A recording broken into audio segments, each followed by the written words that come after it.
Well, welcome everybody. I'm Danny Meyer, and I'm very, very happy that you all came to celebrate Booth at our restaurant Manhattan.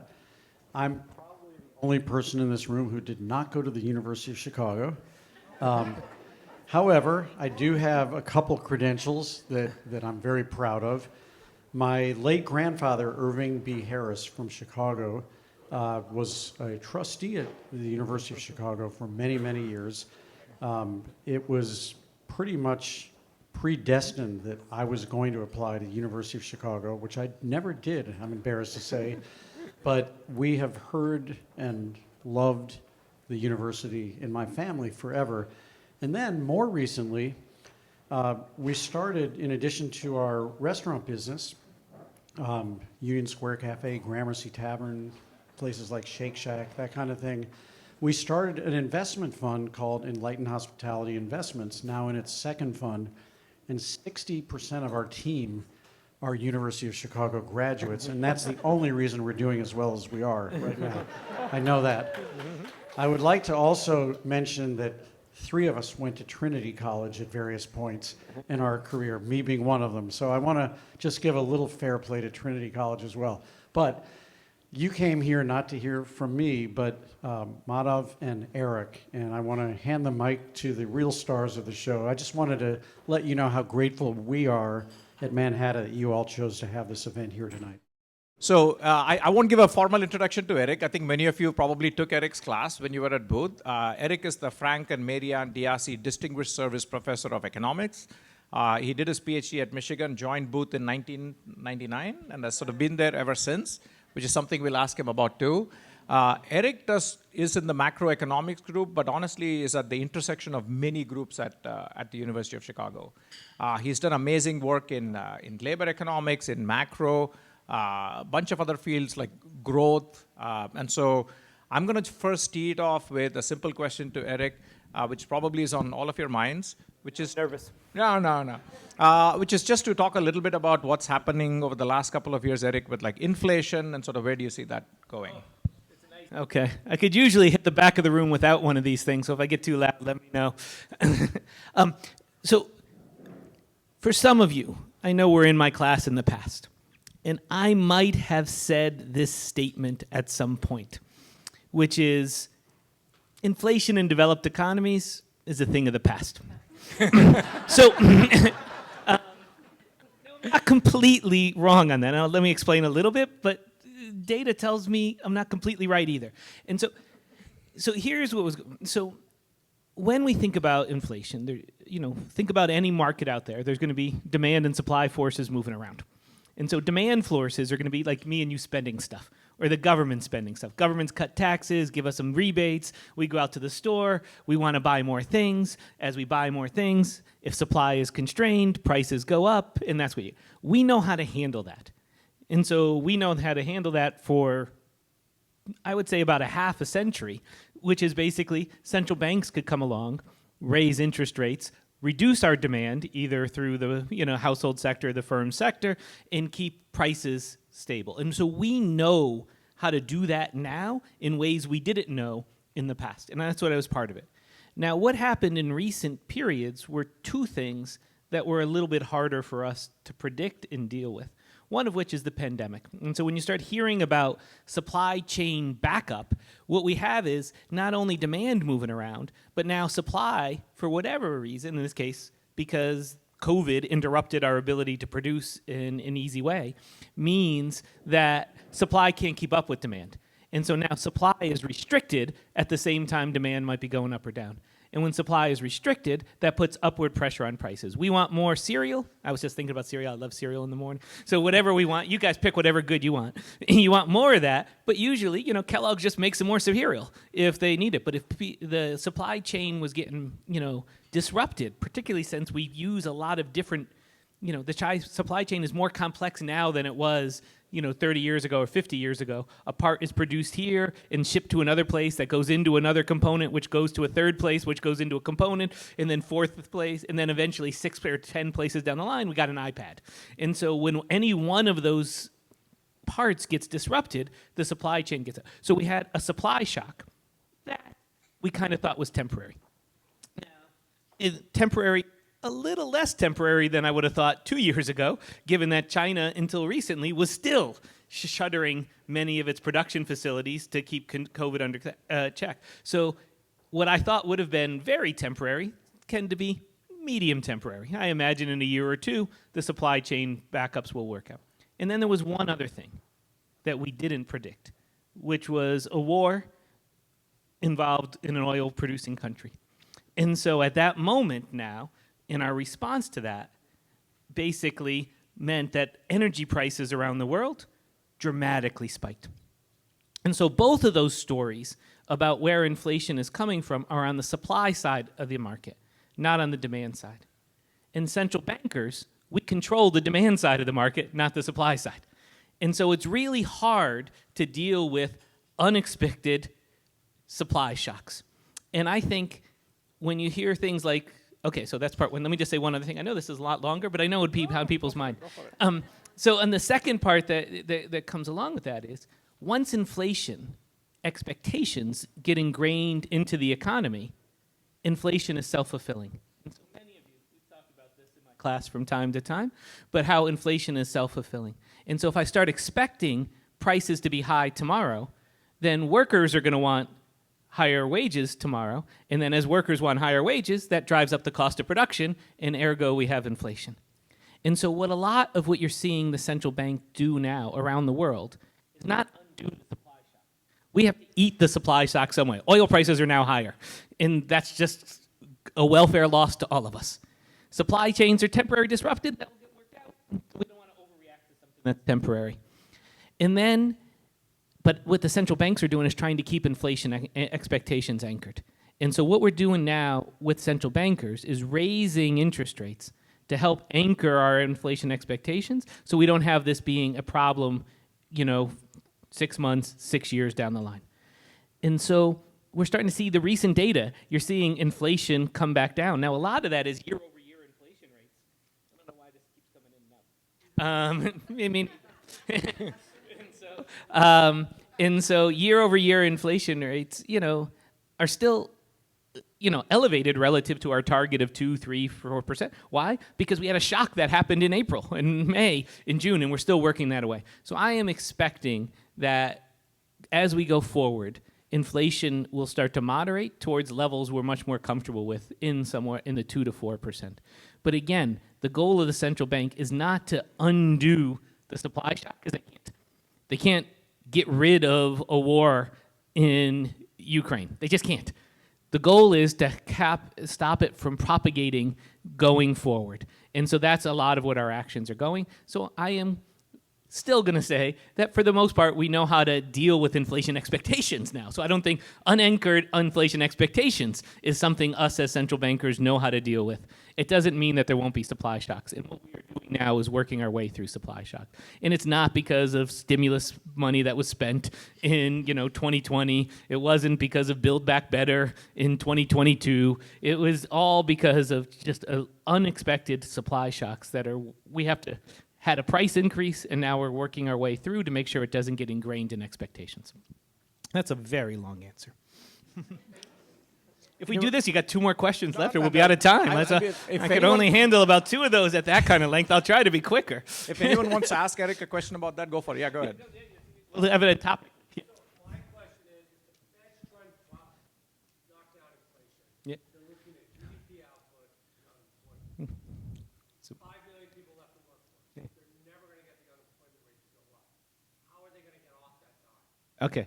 So there's 2 parts of what you're going to say to this. So the first part is now what's happened in the labor market. So I want to talk, I think that might be topic 2 that That we'll was get to, topic 2. Go ahead. in terms of thematically that we are going to do. But let me go say, so think about now, going back to, again, supply and demand for the aggregate economy. So on the vertical axis of your mind, put the inflation rate. On the horizontal axis of your mind, put something like GDP, total production of the economy. And so that's just like any other supply and demand market, supply of apples, supply of cars, supply of cereals. And so what happens when there's a supply shock, GDP is going to fall a little relative to trend. We're not going to purchase as much cereal if much cereal isn't being produced. We're not going to produce as much cars if cars are not being produced.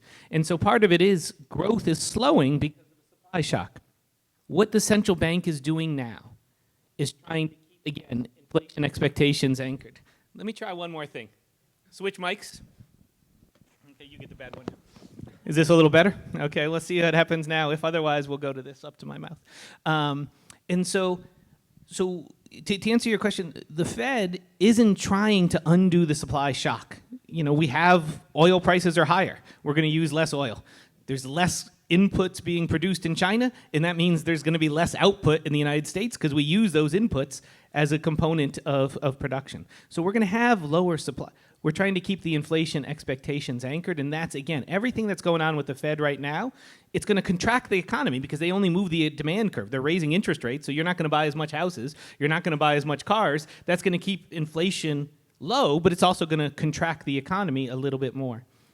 But the goal is, once we get inflation expectations anchored, kind of like we did in '82, the Fed is going to lower interest rates, jumpstart the economy, and we're going to move our way back. Now, there's a deeper question in that, which I think we're going to get to in a few seconds, which is what is going on with the labor market. There are structural trends in the labor market, people leaving the labor force for long periods of time that is going to interact, and that's going to be another type of supply shock in the sense if there's less people working, there's going to be less people producing, so in order to drive, the rest of us are going to have to pay us a little higher wages, and that's going to cause a little bit of inflationary pressure as well. I think that's second order, but I think that, again, is also something that's not in the Fed control. Everything that's going on right now is just trying to anchor inflation expectations. The central banks can't undo supply shocks. What they can do is keep inflation expectations anchored. Yeah.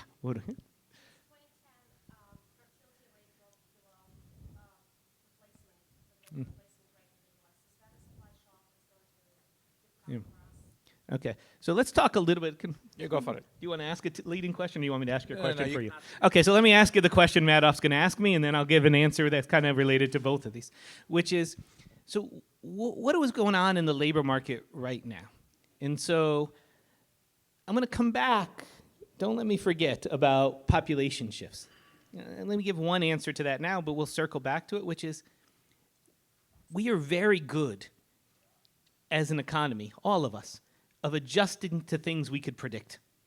And one thing we can really predict well is the number of 20-year-olds 20 years from now, right? Because there are going to be those who are born today. So declining fertility rate, because the 2-year-olds don't do a lot of spending, but the 20-year-olds do, we have plenty of time to adjust for the changing nature of things like population shifts. We'll talk about China or Japan in a few minutes, where it's a little bit more dramatic than it is in the U.S. But we know how to adjust to those types of things in many markets.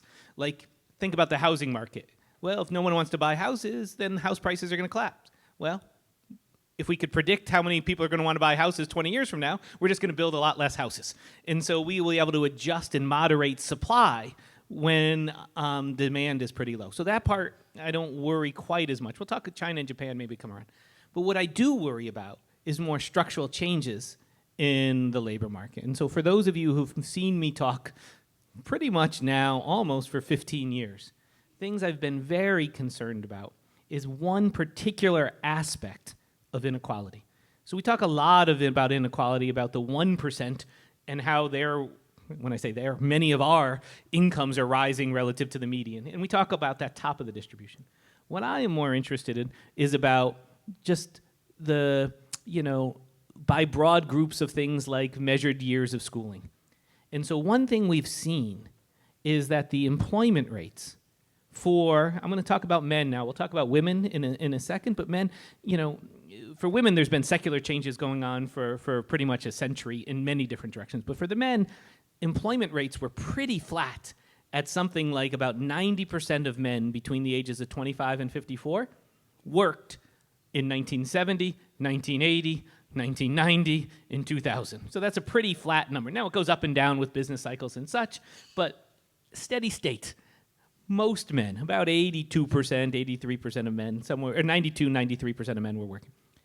Starting in the early 2000s, we're starting to see the employment rate of men prime age men 25 to 54, somewhere in that range, fall. And it was almost exclusively concentrated in men without a bachelor's degree. And so for men with a bachelor's degree, it looks like 72 and 82 and 92 and 2002 and 2012 and 2022 are all about the same. So they always worked a little bit more than men with less than a bachelor's degree, but it's been stable at about 94%. However, for those with less than a bachelor's degree, for about 25 years now, it's been trending down.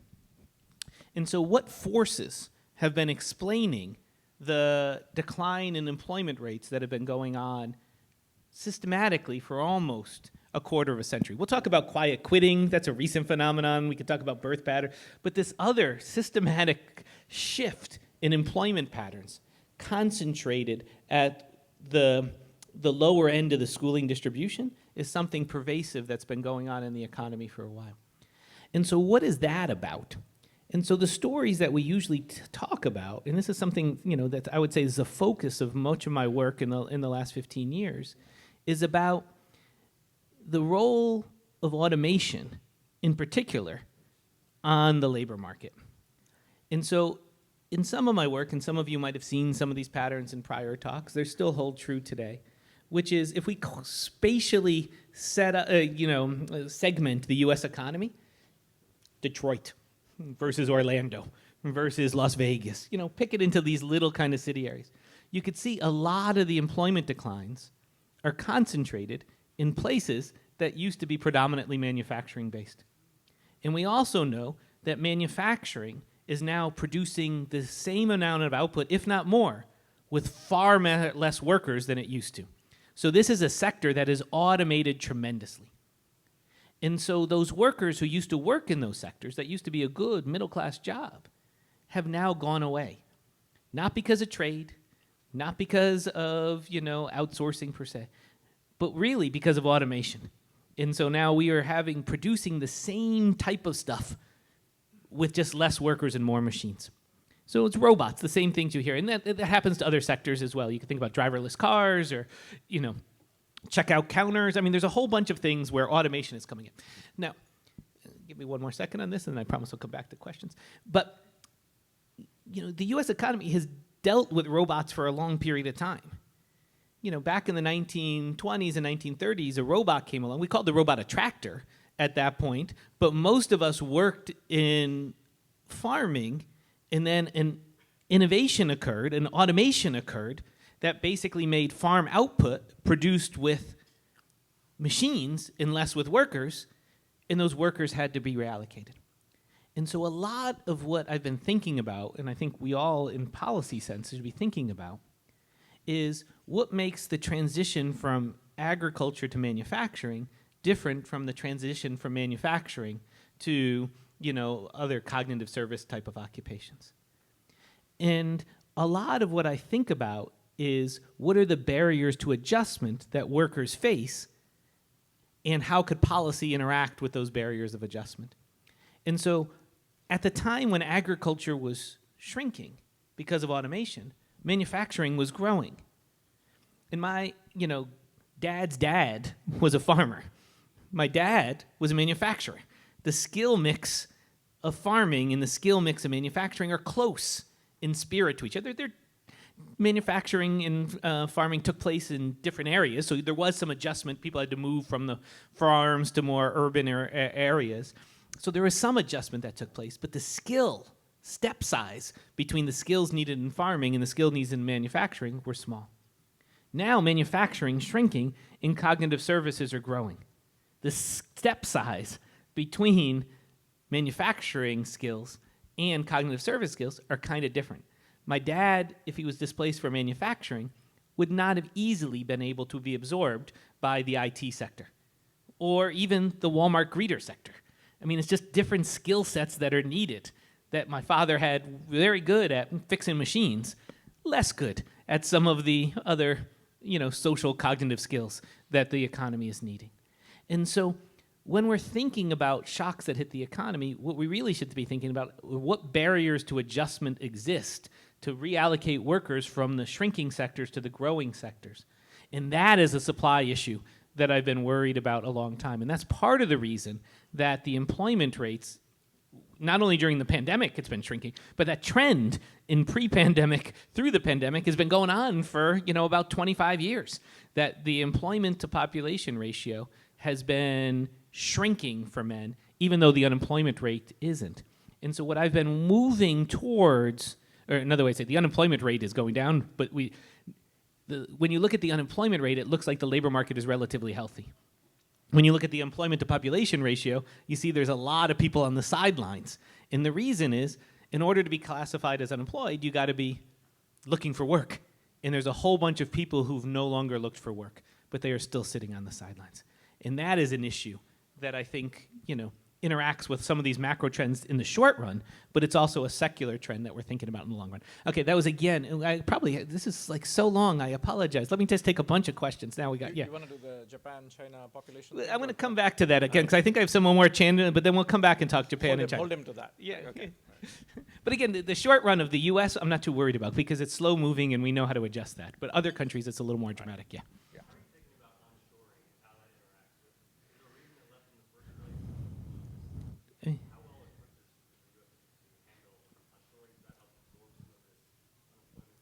Yeah, I mean, so jobs move around all the time. So sometimes we think about countries as one way jobs move around, but jobs move around space as well. So you think about, neighborhoods in the New York area. There used to be a bunch of jobs in one sector, and then those went away, and new jobs come in. And so jobs move spatially all the time. The reason we care country-wise is because we tend to want policies that have all U.S. citizens. But even locally, things have been outsourced away from the Midwest and the Northeast towards the South for a long period of time. And so, so trade forces, early on, opening up trade to China allowed China to produce manufactured goods at a lower cost than the U.S., and as a result, we produce less manufactured goods early on. Now we could bring back some of those manufacturing industries by trying to, compete to, instead of outsourcing, onsourcing them back in. Those jobs are still coming back, producing output with very little workers. And the workers that are then in some of these industries, like the manufacturing industries that come back, tend to be more high-skilled workers now. The engineers are left in the manufacturing plant. The design workers are in the manufacturing plant. The marketers and the accountants are in the manufacturing plants. The line workers just aren't there anymore. We're getting less and less line workers than we did in the past. And so, yes, it has some effects, and so that'll always be there. But the key part is the growing sectors are going to be things that just have more cognitive skills that are demanded now. That's what our comparative advantage is. And our supply of some of those workers is just limited, or it takes time. And so those are the things to think about. How do we help the transition process? I had some questions over here. Yes, yeah. Just kind of answered one of my first Okay. questions. I'll just pose both of them and Okay. you can dissect. The first one was the pandemic exponentially increased our reliance on technology in order to bridge the gaps in human connectedness. With this in mind, how can the workforce and education systems do better to prepare our next generation of leaders to be astute and active members of the labor force, Yeah. especially those from marginalized communities? Yes. Kind of touched on that. Yeah. And then my next one is student loan debt, increased life expectancy, earnings, retirement. Please share your thoughts on how each is either positively and or adversely affecting the labor force. Okay. Oh, those are some deep questions. So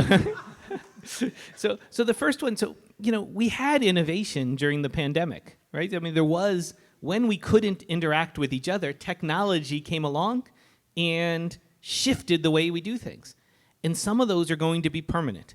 Again, I have some teenagers at home, and this DoorDashness of their lives is something I did not have, but that is a sector that has grown immensely, and their walkingness has decreased immensely. So there are some shifts that are going to be a little bit more permanent in this dimension, and you can see Zoom, coming through.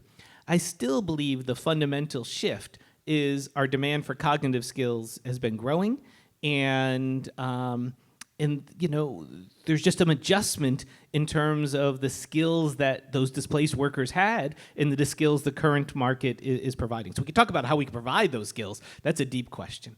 The second one is, how do we think about the life cycle of an individual?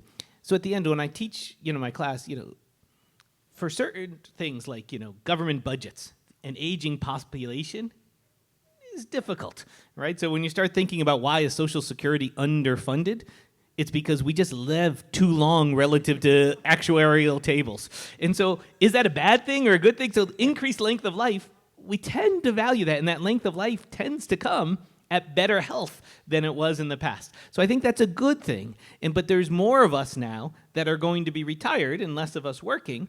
And for those of us who are working, when everybody retires, that's a good thing. We're scarce, that raises our wages.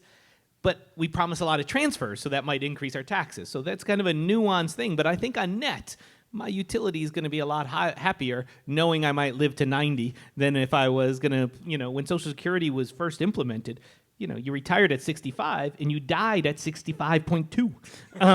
And so I think we, the welfareness of our life is going to be a lot higher with the increased length of life. Let's go to the other end, student debt. We think with a barrier, if the barrier to getting skills the labor market needs is some sort of human capital development. We could call that education, we could call that training, and if there's an upfront cost of that, we got to pay college tuition, you got to pay for training programs, you might want some sorts of agencies to help reduce the barriers to access to education. So for a first part, this is why we're in the free public education business as for elementary school and high school. This is why we're in the business of subsidized loans for college tuition, state school production. We use tax dollars to fund because we do believe that there should be very little barriers to people of pursuing their comparative advantage. And so if you're going to be a very good doctor and you just need the skills, we want to make sure you could get it. The problem sometimes with student debt is a lot of debt was accumulated in training that didn't have a lot of labor market value. And so there, it gets a little bit more nuanced in how I think about regulating the student debt market. Just because you want people to accumulate, be able to pursue their comparative advantage and get the training and accreditation they need. But if there are people out there or individuals themselves where afterwards you accumulate this debt and your labor market outcomes aren't changed, that is like lots of other debt that we have in the economy. Credit card debt is very similar in that dimension. It funds something, but you might not be able to repay it. And so then how do we think about the insurance mechanisms in that state of the world? How much is regulation ex ante? How much is bailouts and forgiveness ex post? That is a policy question above my pay grade that is going there. Take some, yes.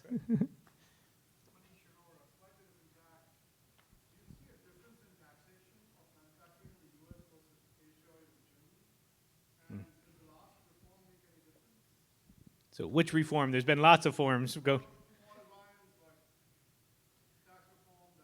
Yeah, no. Okay, so, okay. So what is the effect of corporate, I'll talk corporate taxation now on this structural issue that we've been talking about. So suppose we're in a world where we're going to reduce corporate taxes, and there's lots of other benefits of potentially reducing corporate taxes out there. I want to talk about the labor market, and particularly with the low education labor market that we're out there. So that's the issue I want to talk about this kind of inequality with. Did those types of tax reforms have any effect on this issue of inequality? The answer is no, and if anything, it probably made it worse because the tax rates went to the top of the distribution. Because the reason is, even if we promoted manufacturing output, manufacturing workers or the lower educated workers aren't just in the manufacturing sector anymore. So it's a very inefficient way to help low-skilled, low-educated workers by subsidizing manufacturing. Because when you give them $1 of reduced taxes, they're going to spend that on capital. And that capital is displacing the workers that is making the problem go through. So that is not a problem. So then what does Germany do right? And so there's a lot of people out there. So Germany has not seen the decline in employment among the low-skilled relative to many of the other, I'm going to call them, Anglo-based countries like England or, Canada in that sense. So why is Germany doing so well? I think it's, and again, I'm mixed on this, but they have this equilibrium where the firms are doing the training themselves. And so a policy that I am big in favor of is maybe we need to think about tax subsidies for apprenticeships in manufacturing firms. So why is it that we need a tax subsidy to do this? Well, if Madhav starts training in providing some apprenticeships for his worker on his dime, that is fantastic for me because he's going to train him and I'm going to steal him. And so once he knows that he's going to train him and I'm going to steal him, he's never going to train him. So we need to get a coordinating equilibrium where all of the manufacturers are involved at the same time. And why I talk about manufacturing, because that's a lot of where, the skills that are, driving a forklift or running with a precision welder, or these are skills that need to be trained. And once you're trained, they have labor market returns. But we need to have an equilibrium where all of us are kind of training together. So I'm a big fan of the German model. Now, the German does it with some firm subsidies. They're in equilibrium now. But also, they do some training themselves in the high school years where they will actually provide some vocational training as part of the curriculum. And that's something I do think we need to think about, whether all of our high school students need to know trigonometry for the current labor market. And so we might need to think about ways to think about that. But that's a deeper question. Let me come over here. Why don't we go that side? Yeah, go ahead. As a follow-up to that point, actually, why do you think there has been an underdevelopment in the U.S. with skilled forced labor, blue-collar versus, to your point, what's gone on in Europe? Yeah, I don't know. So on the downside of tracking, so a lot of the European labor, high school kind of market has this tracking component to it.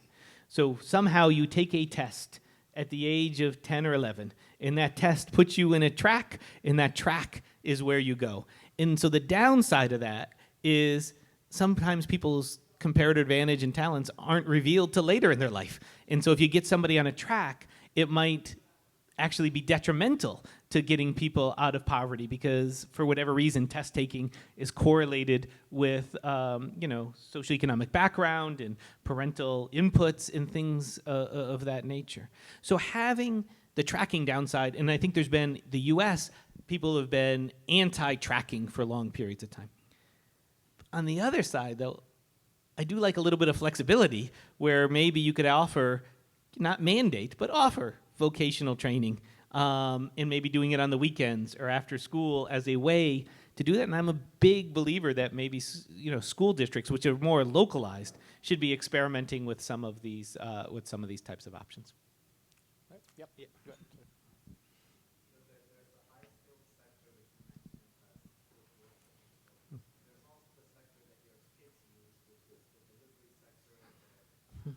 Yeah.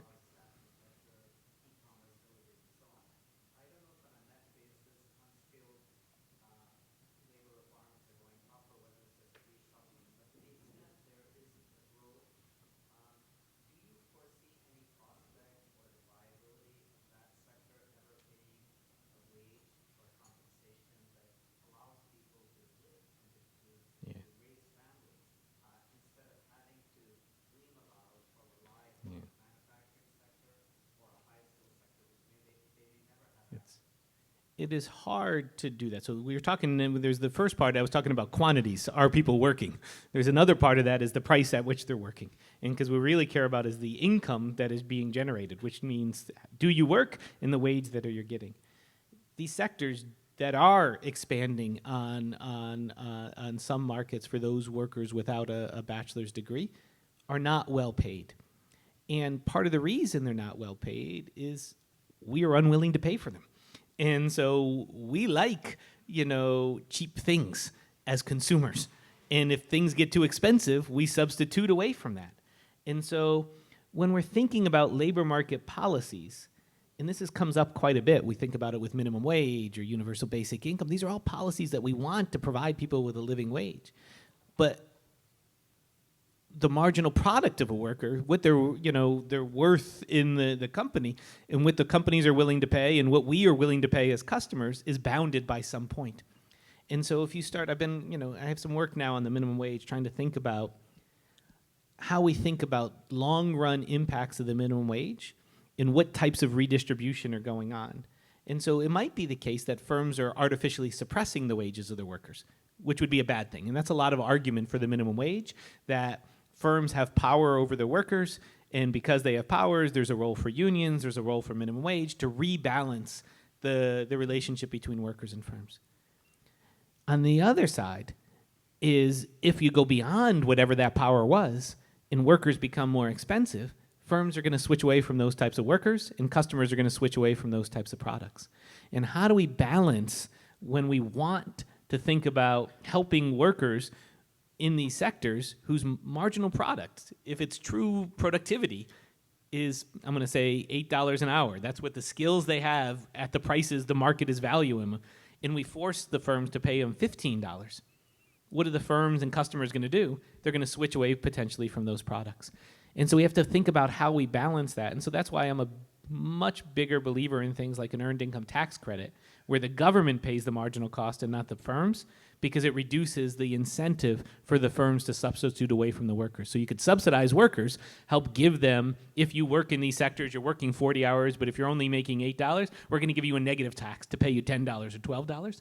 That doesn't create an incentive for firms to switch away from them. Because if we tell the firms, you have to pay them $8 or $10, the firms are going to say, I'd much rather, I don't know, the rich people. They want to they want to switch away. I've never found one of these, some firms who don't want to maximize their profits in a given way. And so if you force them to pay higher wages and it's going to eat into their profits, they're going to figure out ways to get that back. And I don't think that will be in the best interest of workers we're trying to help.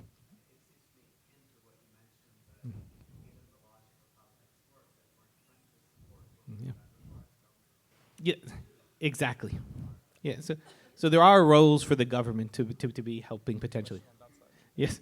So you elaborated a lot about the graduate versus the non-graduate population, but within the graduate population, there's a lot of movement between STEM and vocational education Yeah. has increased, but seems to find a very difficult uncharted path, as opposed to the liberal arts that has gone down 50% over a few years. Can you elaborate? Have you done some work on this? How do we look at a cultural perspective on this? Like in terms of like so this is getting farther from my area of expertise, but let me speculate for a second. So when we're going and accumulating our majors as an undergrad, so do we want to be a generalist or a specialist? So at the University of Chicago, they want this, the undergrads is a general education to teach you how to think, and then you could go get your specialization afterwards. Whereas another method, again, I was an engineer undergraduate before I went and got my PhD. And so when I went in engineering, I was STEM all the way through. I kind of loved my life. I got to be honest with you. So I still think I was learning general stuff, but it really was in a STEM training. And so this balance of how we want to, train our students depends upon both the students, but also the market responses. So I don't know if Madhav might know too. So I was on some committees at the university level. And so I hang with people who are in the computer science field. And so they are, the computer science faculty, and they're saying some of the students who are coming out in computer science as an undergrad, as a 21-year-old, are starting at $500,000 a year in their first jobs. And so that's a market force that says you can be a philosophy major, which is fine, or could be, in linguistic, but there is, the return is pretty high. And business majors are another one that is coming through. And so, how you balance the market forces is going to be hard. But what we want, and this is at least that's a judgmental statement, what I think I would like is people could pursue their comparative advantage without any barriers. And so I don't want to be judgmental on what is a good major or a bad major. I just want to make whatever you think a good major is for you, there's no barriers for you to do that. And I think with the manufacturing stuff we were talking about before, that was at one point a good major, and then it went away. A good career path. And now there's a barrier to reallocation. And so how do we think about the reallocation coming through? I've got people are coming the second time. Let me get a couple first timers, and then we'll come back in. Yeah, what do we go? Yeah. Hi. You sort of touched upon this, but the transition from farming to manufacturing knowledge. Yeah. Oh. This is a loaded question. How far do you think we are from does it feel like you hit fast forward to the end of the movie, the automation is not going to stop, right? Yeah. What do you do with these? So the question is, what is the barriers to skill acquisition? And so those are the things that I think we should be thinking about. So the doomsday scenario, so I have some quotes in some of my lectures that some of you might have seen from my class before that come from, Keynes in the 1930s, worried about automation reducing the labor force to zero. And we're always worried about that, but the economy will always adapt to, equate supply and demand. What is different is the barriers to adjustment. So I think there's a deeper question, which is, are we in a society where with some finite time, everyone could adjust? Or are the barriers getting so sufficiently large that the attempt at adjustment for some people or some groups is going to be so insurmountable that it's just not going to be feasible in time? And so that's a harder question. I don't know the answer to that, but when I talk about the pros and cons of UBI, and I think this was exactly in your question, as we get closer to groups being inelastic in adjustment in finite time, the more I'm a supportive of something like UBI. The more that there is adjustment out there, and it just might take time, but we got to figure out, UBI could be a slowdown to that adjustment. So you really have to think about the transition path. And a lot of what I think we as a profession underinvest in our work is the transition dynamics. So for people who could measure things well, they measure what they see today. And those things you see today are really about this year versus next year, this year versus 3 years from now. And that's a measurement. The modelers who do the modeling, they tend to model the long run because that's what our model says, and that's going to be infinity. If we have UBI, it's going to distort incentives and blah, blah, blah. What we really need to be is kind of something that links the short run to the long run and really thinking about the whole transition path. And I don't think we know enough as a science yet of economics to put a lot of structure on what that transition path looks like, which is where I'm spending my time during the daytime. Let me see. Do I have a few more I'm going to take before I come back to some others? Let me go deep first, and then we'll come back over here, and then we'll after that. So 3. I'm going to go 1, 2, 3, and then we'll come back around. Perfect. Yes. Yeah.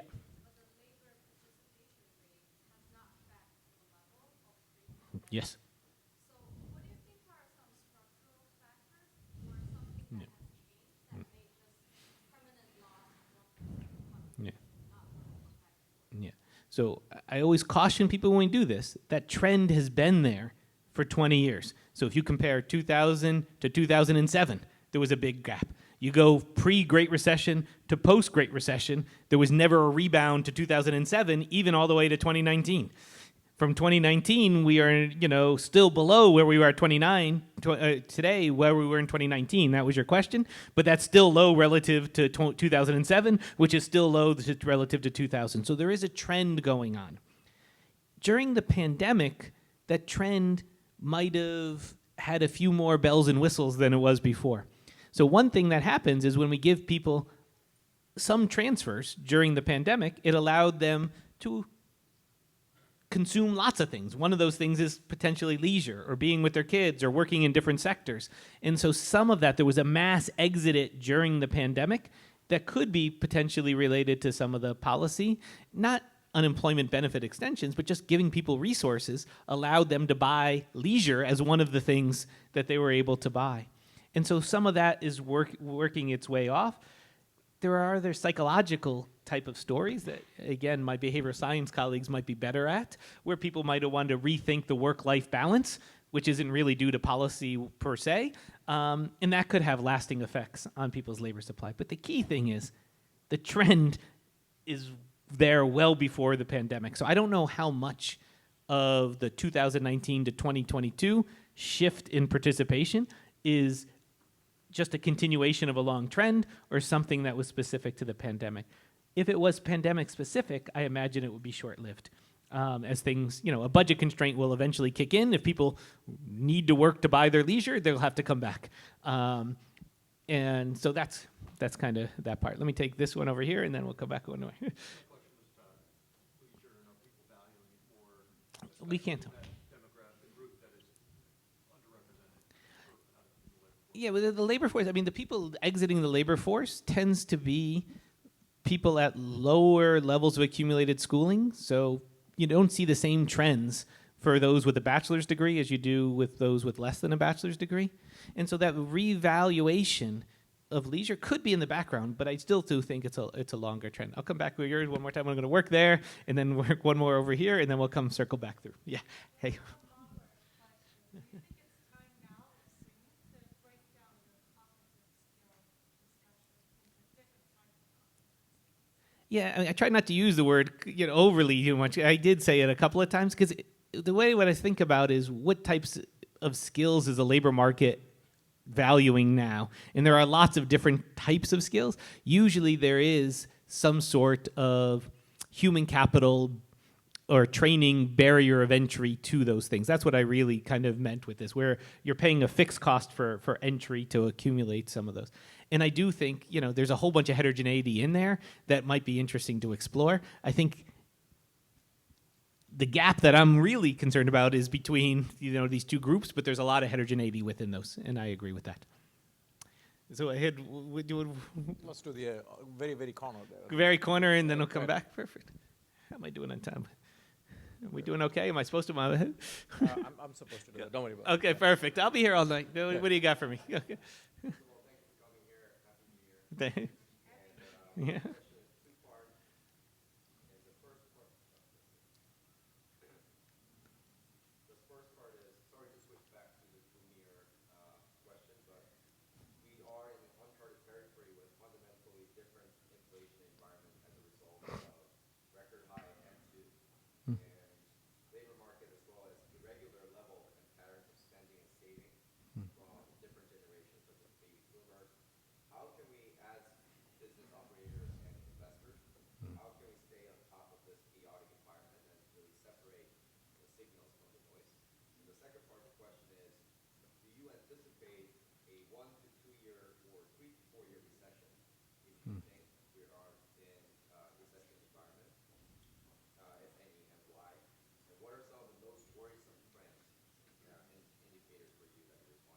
Okay, there's a lot there. Let's start in reversed order going through. The worrier trend, I'm really as I told you before, as you could hear from my conversation, I'm interested in barriers to adjustment in the labor market that is coming. And I think that is the first order kind of question. Any of this little stuff of recessions are bad, but recessions are inherently short-lived. There are pockets of the population that in the Rust Belt that have had weak labor market conditions for long periods of time, and that I think is even more important than recessions in terms of maximizing the welfare of Americans. Going forward, if there's a recession, again, when there's a recession, all signs are the economy was recovering out of a pandemic. We have this inflationary cost because of these supply forces, war in Ukraine and disruption in the supply chain from the pandemic. The pandemic one we hope is going to work itself out. The Ukraine, we're hoping it doesn't get much worse, at least in prices. I am expecting if there is a recession, I'm not even sure there will be a slowdown of growth because the Fed is going to be raising interest rates, trying to stop your spending to keep inflation expectations anchored. If it happens, there is a slowdown that causes the economy to contract. I imagine that'll be short-lived because I think we have done a good job of anchoring expectations. Oil prices are high, they're just going to stay high. And as long as they don't keep going up, that's a good thing. And the supply chain stuff is going to work itself out. Put it another way, if the war in Ukraine ended tomorrow, I believe the inflationary pressure would also end tomorrow as well, without the Fed, with Fed doing. And now the first question is, as I told before, I'm not too worried about M2 growth because a lot of the M2 growth was coming because we were below our potential level and trying to get the economy back out because of the pandemic. And so what I am, really worried about is the inflation expectations being, or was worried about if I was a central banker, was keeping the inflation expectations anchored. And I think they have done that. Now, how do you keep track of all the trends of the macro thing besides taking my class? Is, I think The Economist magazine is a very good, I would say, non-slanted a way to kind of get assessment of the economic landscape in a way that is written to be accessible to wide audiences. So I'm a big, I think keeping up with that is good. Let's go right there. Earlier in your discussion, you said something that carried through has profound implications. I want to draw that out. Okay. We talked about the relative value of certain college degrees. So let's take that in the context of financing education. So if one were to perhaps get the government out of that and say, you have school X and degree Y, somebody has a computer science degree out of school X, a very high level, a lender would say, I'll finance the entire degree. That's easy. Or a philosophy degree, not against that, like that, but a philosophy degree from a low-level school, wow, we can't lend much against that. And if you impose, say, a maximum, you can't make a loan that goes longer than 7 years on lenders. All of a sudden, it's like, hey, how much should we be lending to the various degrees? So if we've got a smart kid that has no access to money, but is at this school for certain things, we should lend all that. How do you get something like that? Is something like that even desirable? Just your thoughts on the relative value of degrees and unleashing that concept into the financing of those degrees. So, okay, this is the financing part you all will know better because that's financing people. That's not me. But let's talk about, there's a deeper, again, I'm pausing because I'm processing. It's hard for me, when I try to maximize, whatever my goal is as a policymaker or informing policymakers, I want to maximize utility, not income. And so let's think about it this way. So I got a credit card. Some of you know, irrationally, I am a huge Miami Dolphins football fan. Irrationally. For my whole life. I was in pain watching games the other day and when they were playoffs, But I have, as Madhav knows, memorabilia in my office. And big helmet. I got a bunch of big helmets, signed pictures. There's lots of stuff. Now, that is utility. So I use some of my resources, credit potentially, who knows, to fund those types of things. Now, Madhav might walk in and say, that was a very bad investment that you've done. But should we be maximizing, tangible payoffs, or should we be maximizing utility? And so for those people who want to go in philosophy major, there might be utility, and they might have to pay back loans, and they might get less restaurant meals or less of other types of consumption, but they take their consumption in the major that they love. And so I don't know how to think about when we're processing, policy to maximize utility. Now, if lenders are worried about risk, you all know many ways to manage your risk. But social engineering majors of what is valuable and what is not valuable, that is hard. I have a side project. Cover yours for a second, Madhav, which is how finance booms can be very distortionary to the economy. When we start bringing in, like the early 2000s, a lot of smart people left STEM and went to finance. Now, does finance have more social value than STEM or not? If finance is more rent-seeking, we might think that has negative effects on the economy, and we might prefer them to be into STEM. And so I don't know what kind of policy I'd want from that, but it does make me think that, trying to social engineer people moving around, it's just a complicated component. That by giving a lot of money to all sorts of degrees, all sorts of schools, and it's already happening in the non-organized. But most of that is paid back. The question, there's a lot of for-profit colleges that, again, I'm worried about. And then there's even, STEM people who don't pay back their loans at the point. So there's hard to, it's hard. I'm just saying it's a hard question. And I don't maybe if I know, but yeah, that's all I was saying Well, today. I do think like in Australia and other countries, they're now trying to charge different amounts of tuition based on what major you're doing. So they're actually trying to play exactly that game. right now. But higher major for STEM or lower for STEM? That's what I said. So the question is, I what? think they charge you a lot if you want to do philosophy. Like, Okay, that's a different kind of thing. So I think we have a couple more. I think we're over. How are we doing? Let's go in the middle. I'm trying to not get double questions. I know some of you have had doubles sometimes, but we could talk after. But hey, man, what do you got? Thanks for coming today. So my question was inspired just by listening to everybody and the questions they were asking you. And so you kind of touched on it, but I'm going to sum it up. Okay. So I wrote it down and said, so how does the intersection of race, gender, and education affect an individual's potential to contribute to the GDP? And what policies can be implemented to address any disparities in this regard? Yeah. So I am a big believer. So I'd say probably my most famous of my papers was trying to document the macro aggregate cost of discrimination. And so, again, it's all thematically, you could see how things are related. If there are people who have comparative advantage, so think about at potential conception, who's going to be a good lawyer, who's going to be a good doctor, who's going to be a good engineer, and suppose that's encoded in us at some potential conception, all of us.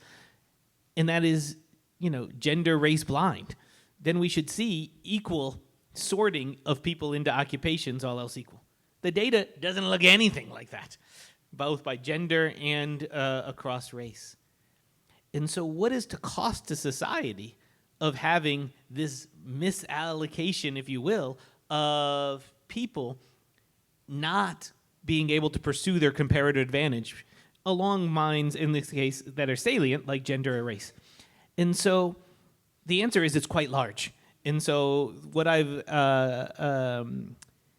estimated was about a third of U.S. growth between 1960 and the mid-2000s could be attributed to declining barriers. Now, a lot of that is just men-women. The male-female wage gap has declined, and the male-female participation gap has declined.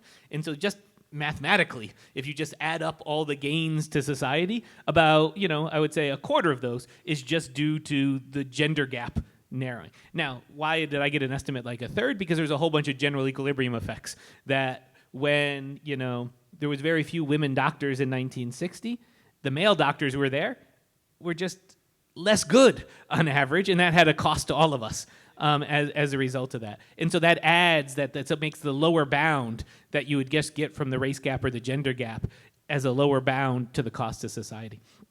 And so to answer your question, I think we should be doing everything to potentially reduce barriers so people could pursue their comparative advantage. And anytime those barriers exist, we need to think hard about removing them. And it becomes, and I have separate work now, trying to think, about legacies of, slavery and discrimination could have long-lasting effects, even if current discrimination goes to zero. The fact that there are wealth gaps, and wealth is needed to help us pursue our comparative advantage. How do we think about policies that interact on that dimension? That's a harder question, but, at least, theoretically, mathematically, there could be long shadows of discrimination in a macro sense. And how do we think about policies when those long shadows exist? Okay. You talked a lot about the long-term trend of lesser educated workers and the barriers for them to transition.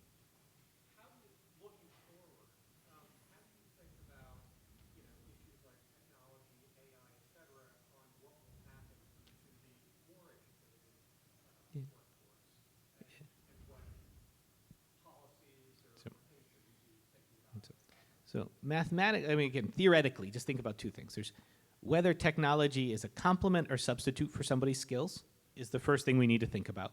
A lot of what we've been talking about is technology has been a substitute for people's skills. A robot comes along and takes your job. A lot of the work I do, technology is a complement with my skills. I could basically have technology now and communicate with my, my PhD researchers or my, colleagues in a much easier way. I'm much more productive with that. So part one is the technology complements or substitutes with your skills? Part two is how elastic are you when a shock occurs and how easy you are to move to another sector. And there seems to be a lot of evidence that those of us at the bachelor's level or higher are more adaptable in the sense that, if the finance jobs went away, you could move to, marketing with a little more ease than you would be, at the lower end of the distribution. So the adjustment process, I think, is a little easier at the top of the distribution, and a lot of the technology could be complements, including we are the people who make the robots. Now, I did watch Battlestar Galactica, the new one, and so I do have a feel of the Cylons coming along and taking us all over. So that is, I'm going to put aside, my fear of that. But up to that, I still think that, at least in the medium run, the technology will be more complements with us. I know. Let me go here. I know you want to come back. I'm trying to go through. Okay, go here. I have a question about the international business. So in the past, pandemic time, in the past 3 years, the global economy changed significantly, like the supply chain change, the geopolitical issue in Europe and Asia. Yeah. What do you forecast? And also, I think in New York, a lot of companies that have international business. We are also looking for the opportunity in the future. What is your forecast in the next 5 or 10 years? What's the image of the global economy and what is the image of the future supply chain? That's a hard. Again, it's a hard question. I'll tell you, it's too hard to. It's a little less than away from my areas of expertise. Again, I focus a lot on the U.S. economy from various angles. What I will say is the trend for us to be integrated as an economy has been rising over time, and I see nothing that is going to make that change. But it does lead to the question, when there are shocks, like a health shock that originates in one part of the world, how quickly it could spread to all others. Or where there's a supply chain disruption in one part of the world, how quickly it could spread to other parts of the world. The trend is only going one way. And so I think we're getting more integrated, more interconnected. And when we start then overlaying geopolitical issues on top of that, there's a whole bunch more risks associated with those geopolitical stuff in a world where we're so economically integrated as opposed to a world where we used to be more, economically autonomous.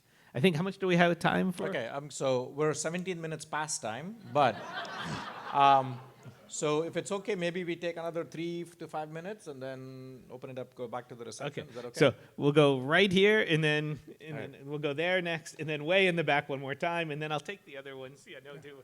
Okay, as we go through. So here we are. I do want to ensure that we return back to the population dynamics. Okay. question, Yep. And just to layer on that, so for the first time in human history, there are more humans aged over 65 than there are humans aged under 5, which is kind of a result of declining replacement rate and life expectancy increasing, which I think Rashida mentioned here. What are the overall long-term implications of that, and what are some sensible policies that could be implemented to address those implications? Yeah. So one good thing about population growth is you get a general growth process that's occurring. When there is more 21-year-olds in any sort of day, or more any of us consuming, there is going to be more demand for products, and more demand for products means more supply, and then the adjustment process that some sectors are going to shrink and some sectors are going to grow. It's a lot easier to absorb a shrinking sector when some other sector is growing. And so I think that is it's fundamental. Second, as an economy, because there's fixed cost of adjustment, it tends to be easier to grow than it is to shrink. I could easily build another building on a vacant land, but it's hard when this building sits idle. And so when there's idleness that is there, so we are kind of worried a little bit about replacement rates on that dimension. I'm going to give one other component of that, and I think this is where China becomes a lot more salient. There's also a transfer system that's in the background. Most countries have transfer systems, particularly health, that subsidizes older individuals at a cost. We provide Medicaid, Medicare, etc. The more of us that are old, there's just a numbers problem. But as we are getting older and older, one reason we're getting older and older is there's health investments along the way. And so if these health investments are being paid by governments, to a first approximation, they need to be funded through tax revenues. And so one thing about a stable population growth is that the young people, or a growing population, is the young people, you don't have to tax them as much to support the old people. If there's a lot more old people and a lot less young people, the tax burden of the transfers we promised can then be debilitating onto the young and maybe make the whole system of transfers unstable. And I think that is what I'd be more worried about in the Japan and China, is we have a whole bunch of things we're promising to older individuals that have to be funded through tax revenues. And if there's less people to tax, you know, how do you make that math work is a little bit harder. Who did I promise? Yes, there was my promise. And I promise you're the next on the thing. Yeah. Yeah. You talked about the bifurcation point between bachelor's degrees Yeah. and non-bachelor's. Yeah. What about people who have only, don't even have high school education? Yeah. We know this is society. Yeah. Who are not proficient in mathematics, Yeah. proficient in language. What happens to them? Yeah. So there's a whole, again, there's heterogeneity in all of this. You know, our high school graduation rate as a country is pretty good, right? I think we're at 92% or so of us are graduating high school in current cohorts now, which is much bigger than it was like 20 years ago or 25 years ago when it was like 85% or so. So most people do have a high school. Now, conditional on the high school degree, there's still a large amount of people who have deficiencies in some sort of math, reading, or other types of skills. In the data, the levels are different, but the trends are similar between those with a high school degree and never stopped on a college campus and those who stepped on a college campus but never got a bachelor's degree. And so the trends of those in employment to population ratios are kind of similar. So in a lot of my work, I've grouped them together. But there is some interesting heterogeneity in the background, and it just like people with a master's degree are not the same with the people with a bachelor's degree. So there is some of that kind of heterogeneity there.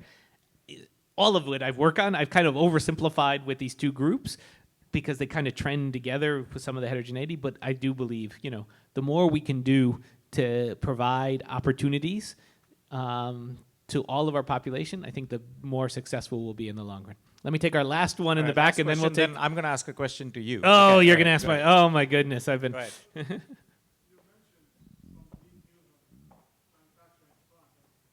Let me sort of hypothesize that given rates have shot up from 0 to 5%, the construction is going to slow down. And that's also a skill that's very close to manufacturing. So Yeah. where do these people go, like literally the next 2-3 years? Where do you see growth in the labor? So there's two. So again, the substitutability between consumption and construction and manufacturing is pretty elastic. I have some early work in the early 2000s showing how the construction boom masked the weakness in the labor market for exactly that same reason. Manufacturing was declining and construction was growing, and those made the aggregate economy look better in 2004 in terms of the labor market than it was otherwise. The growing sectors now, which aren't huge, but there is the energy sector, oil extraction, places in the Dakotas through the plain states that are doing pretty well in terms of their labor markets for workers with lower degrees of schooling, and so they're working in those sectors. But those sectors are small in the aggregate. And then we talked earlier about the gig economy type of jobs, the Ubers, the Lyfts, the DoorDashes. Those are growing. They're just not overly lucrative as a type of job. So people are being absorbed in those sectors, but the wages are relatively low. Okay, all I'm going right. to take yours afterwards, and then Right, he's yeah, got his so, famous. you can stay and ask him questions. So my question to Erik, so as I mentioned, Erik has been at Chicago since 1999. And not to embarrass him, but Erik could like literally pick up the phone and move to any university he wanted. Like I think a few years ago, he had offers from every school, from famous schools on the West Coast to famous schools on the East Coast. So question to Erik is, why do you stay at Chicago? What makes you a productive and successful faculty member at Chicago Booth? So I think, the Chicago-ness of there is a way to think as an economist. I got my PhD out of Michigan. I learned to be an economist at Chicago. And so if you all saw me back in 1990, I have a picture. I don't know if I brought it with me, but there was more hair up here, less hair up here. And I would sit in every seminar like directly behind Gary Becker and Kevin Murphy. And I would literally, just like a teenage fan, just be hanging on every word. So while we were in seminars, they were giving comments to the speaker. I didn't even care who the speaker was. I was just looking at them and learning economics from them. And so there is something about the culture of, how to think like an economist, both in the underlying mechanisms and connections to first-order policy questions in the real world that we have on the Chicago campus that is irreplaceable in other institutions. And so I am here because of those colleagues and you all, because you guys are great students. But on the other side of my production, I mean, the colleagues are there as well. And I think, that way of teaching is, by osmosis, is just in the water. And I think it made me a better economist and a better scientist as a result of it. Well, thank you for coming. Okay. And again, please give Erik a hand. Thank you. Thank you all for coming. Again, I couldn't imagine any place to kick this off than New York, and it's wonderful I honestly had no job today except to point to people. And again, this is such a Chicago thing that we have alumni who are still so curious and interested in figuring out things from the data. So I want to thank you for participating. Thank you for your questions, and thank you for being such amazing supporters for the school. Thank you all very much.